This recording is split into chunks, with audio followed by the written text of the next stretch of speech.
उपाधि, ज्ञानी की उपाधि होती है विशेष किसी एक शास्त्र के ज्ञाता को पंडित कह देते हैं। तो एक ऐसा कथावाचक पंडित जी यानी गुरु जी एक दिन एक उसके साथ उसका साथी शहर जा रहे थे। वो पंडित जी प्रतिदिन एक कथा करया करता, नित्य पाठ करता था रामायण का। उस दिन उसने सोचा कि आज यदि रामायण का पाठ करूंगा तो लेट हो जाऊंगा, 4-5 किलोमीटर पैदल चल के ट्रेन पकड़नी है स्टेशन से।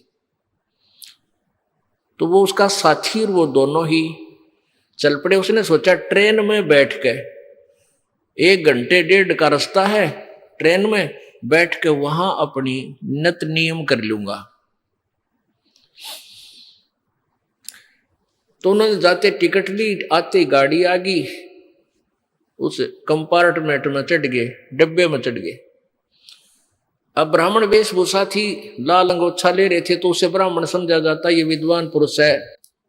तो जब गाड़ी थोड़ी सी गति पकड़ चुकी तो उस ब्राह्मण ने कहा, गुरु ने कहा कि भाई जो सीट पर बैठे थे उन्हें सीट मिली को ना, डिब्बा खचाखच भरा था।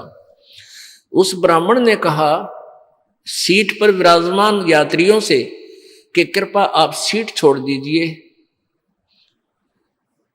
वो कहने लगे क्या आप रोगी हो कि नहीं? तो क्या करोगे? कि मैं कुछ पाठ करता हूं रामायण का, आज मैं जल्दी का मारा नहीं कर पाया घर पे, यहां बैठ के अपना भगवान का कुछ कथा पढ़ लूंगा।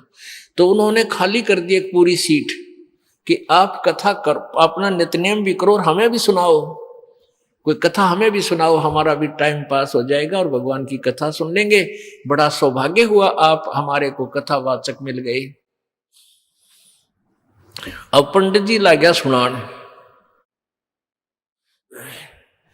उस दिन क्या प्रकरण चल रहा था कि भाई हो तो ऐसा। देखो भरत ने अपने भाई की खड़ाओं को गद्दी पर रख दिया, रामचंद्र की खड़ाओं को, और राज्य नहीं किया। स्वयं जमीन को 6 इंच नीचे खोद कर वहां बिस्तर लगा लिया। और जब रामचंद्र जी वापस आए उनका राज सहर्ष लौटा दिया। भाई हो तो ऐसा, भाई हो तो ऐसा। अब जो सुने थे कथा उन्होंने ताड़ी पीटी कि वाह ब्राह्मण, वाह पंडित जी, तोड़ पाड़ दिया, वाह बड़ी बढ़िया कथा सुनाई। वहां एक व्यक्ति बैठा था, उसी ट्रेन में एक यात्री था, उसको खोज थी एक कथावाचक की। और अगले दिन ही उसने कथा निर्धारित का समय रखा हुआ था और आसपास सभी को आमंत्रित किया हुआ था। और जिससे उसने कथा करानी थी वो कितना दूर चला गया लालची। अब वो किसी और की तलाश में था। उस व्यक्ति ने उस ब्राह्मण से कहा कि पंडित जी आप हमारे गांव चलो, हमने ऐसे ऐसे एक पाठ का दिन निश्चित कर रखा है और आप हमारे यहाँ कथा कर दो, कल से शुरू करनी पड़ेगी। तो कहने लगा नहीं कल नहीं चल सकता, मैं कल नहीं चल सकता, मुझे समय नहीं। और भी कहने लगे यात्री के महाराज जी आपका तो रोज का काम यही है, इनका आंट लाग रही है और आप कर दो। सब कहने लगे नहीं मैं नहीं करूं।